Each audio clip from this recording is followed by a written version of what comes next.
Hey everybody, I am Adam AJ Judd with the Patia News, and you are here today live on the Next Level Podcast. And today we're going to bring to you an exciting lineup telling you exactly how to develop yourself, make yourself better. Is in Thailand. You'll often see with the news, people immediately in our reports, and we've been asked, why did this guy immediately say, yes, I stabbed 7 people? Yes, that was me. I stole from the store. The majority immediately plead guilty. And the reason why is because in Thailand, with almost every case, minus some defamation cases, and I'll talk about defamation in a second, if you plead guilty, your sentence is immediately cut in half. Being a bar manager, a lot of guys ruin their health. I'm perfectly healthy. I just back in December had another health checkup, and somehow, some way in my early 40s at the bar, I would have an average of 12 beers a day. Light beers, like San Miguel Lights. But again, that's 12 beers a day, 10 shots, and 5 or 6 mixed drinks every day. The Indian tourists that we would get in America are very worldly. I feel that a lot of people misinterpret the Indian. There's a complete difference between Indians at a nightclub on Walking Street. Go to an Indian nightclub and watch them throwing out hundreds of thousands of baht in a night. They spend more money than anybody. Once you land an Indian client, they are your most loyal client. They are great to work with. But to land that client, you really need, they will go through that contract. The negotiations can be very intense, but it's not like some other countries where they'll want discounts after them. You know, during COVID, it was monumentally bad here in Pattaya. The government gave like 7,000 baht to people. We would have thousands of people sitting at Bali High Pier waiting for a single meal a day of rice, etc. Beach Road and Jomtien Road would have thousands of people lined up and down the road waiting for donations and waiting for money. Thank you for tuning in right now. Much love. Today I'm with a very special guest. His name is AJ, and tell us what you do, AJ. I do a little of this, little of that. Now, hey everybody, I am Adam. You might have already heard this introduction from videos every day on the Patia News. And I am the Chief of Content and co-founder and co-owner of the Patia News, and have been doing that since 2017. 2017. Thank you for joining me, AJ. I really appreciate your time, man. And support. No problem. Much love. Haven't done one of these in a while, so looking forward to it. How long has it been, out of interest? Since I've done an interview on camera, about a year. Okay, great stuff. Yep. So I've been really practicing my presenting skills, as you know, obviously. So as you're a presenter, I'm putting AJ on the spot right now. He doesn't know I'm asking this. Can you give me your best introduction of how you would either present this show, of how I just done it, or how you would present your podcast? Absolutely. Hey, everybody. I am Adam AJ Judd with the Patia News, and you are here today live on the Next Level Podcast. And today we're going to bring to you an exciting lineup telling you exactly how to develop yourself, make yourself better, tell you a little bit about Thailand, a little bit about that juicy nitty gritty about AJ and who exactly he is, as well as maybe even getting to know Gaz a little bit too, kind of putting him on the other side of the plate. So stay tuned. This is going to be one hell of a show. Boom! Thank you so much, AJ. And yes, that was totally improv. Straight from the dome. I've done stuff like this for a long time.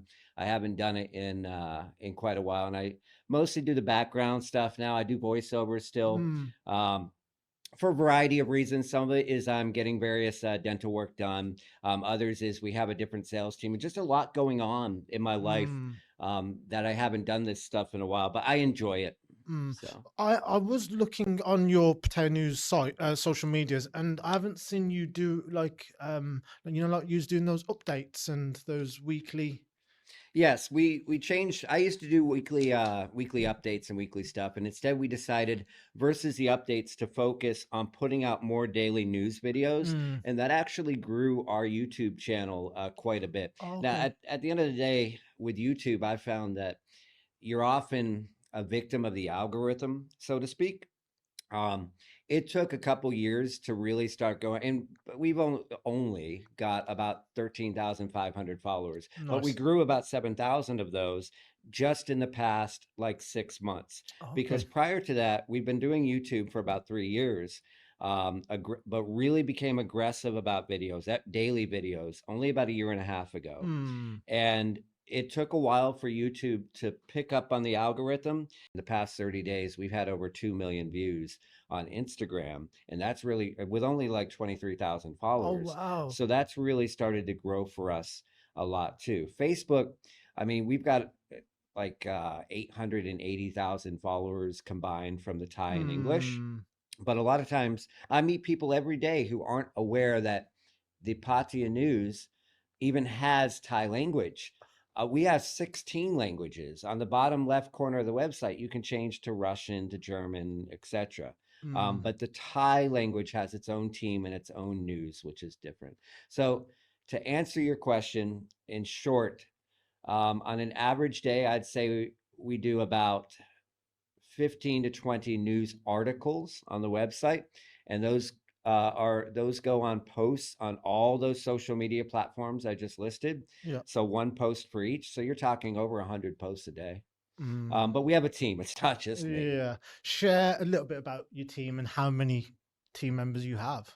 So it's probably better to start with how we began. Okay, You go for know, it. it began in 2017 as a hobby.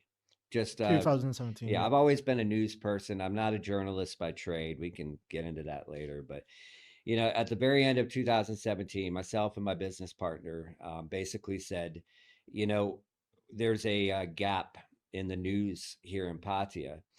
It's either an aggregator, which is just a fancy term for copying and pasting other people's news, which we Mm. did used to do, being transparent, but we don't now.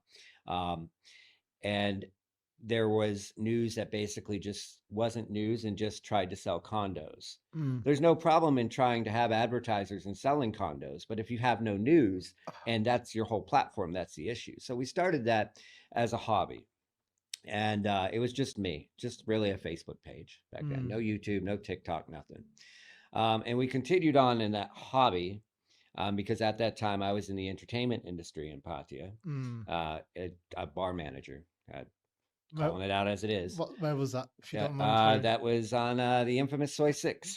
Yep, Yes. and Legendary. yep, and that was for 5 years. Wow. And yeah, interesting job transition there, but I don't hide anything. Yeah. And anyways, so I didn't see that as a long term gig, and if anybody does, by the way, speaking of next level, you may want to re-examine your priorities right there, baby.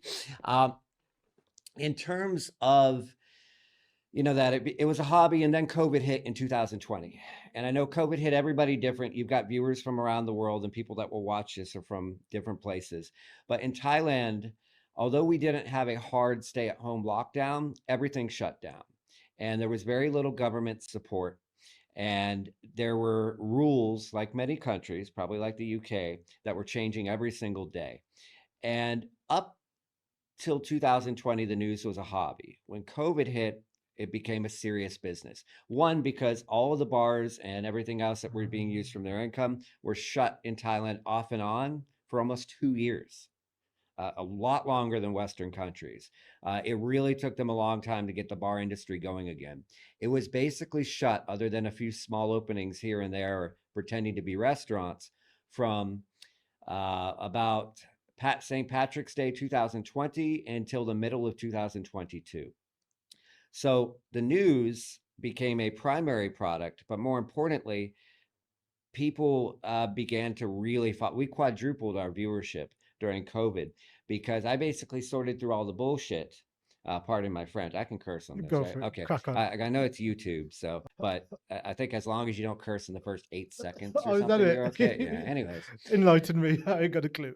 anyways, so long story short, and without rambling, we sorted through all the bullshit and all the daily rules and really told people what was going on every day, what they could and could not do, what the government was Mm. doing, what was closed. We had crazy rules like the beach closed, etc.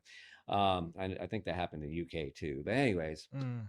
so we really grew our audience. And as we came out of COVID at 2022, going into 2023, as you're well aware, we finally got began to focus on a proper sales team, which we never had before, Mm. and started growing and developing our background team. And what I mean by that is finance team, video editors. We've had reporters since 2019. People ask, where do you get your news, the photos, videos? Believe it or not, I swear, that's actually at least everything local, not national. That's our own team, videoing, recording, all those videos that you see every day of the actual footage on the Padia News. That is our reporters out there in the field, not me personally. I could go, but why? And I How don't want, yeah. how do they get their tips to that's news? So how do they? Right. That's a good question. So, what we film locally is our team. And when I say our team, some of them are full time and part time, Mm. but a lot of them are freelancers, which is common in the Mm. news industry. They're paid from what's called a press pool, which is a group of people in the press Mm. that we basically pay freelancers to provide us with news, and they provide it to a variety of newspapers. Oh, okay. And how they get their tips. There's different ways. Now, pretty much 24 hours a day, there's freelancers at the Patia police station and other police Oh. stations, as well as local hospitals. They ride along or ride behind the rescue teams. Here in Patia, we have something called Sawang Borabun, which is a volunteer rescue team at the local temple. And they have radios that communicate, and some of our freelancers also have radios, so they get those tips. And for things like Mm. city events and city hall, we're invited to those. Mm. So basically, the tips are because it's a different relationship than the West. It's a very cordial relationship with law enforcement, police, and officials. Where here, they want you to ride along. They want reporters, mainly because they want to show what they're doing to Yeah. save face. But yeah, so that's how we get our tips. Interesting. So right now, how many estimation? How many staff members are you working with? About 14 on salary and maybe another dozen or so freelancers. Interesting. Yep. Interesting. So before we get any further, there's a few things that we're gonna not talk about. Can you talk about those? Yeah. So in terms of like not talking about things, one reason I don't do interviews a lot is because people want to talk about real controversial news stories or certain topics that Thailand doesn't like talked about. Um, and I wanted to explain a little bit about, I love to talk about those things. And a cheap plug, every Tuesday from 3 to 5 at the Rage Ringside Cafe at the Rage Fight Academy behind the under construction Grand Solaire condo on Soy Norway or Soy Tapera 15 in Jomtien. Mm. I hold an informal coffee meet and greet chat session every week. It's usually about a dozen plus expats talking about news and events in Patia, but I can be more off the record there. Mm. But anything on video or anything on record, the reason there's certain topics and things you can't talk about in Thailand's press is very different than Western press.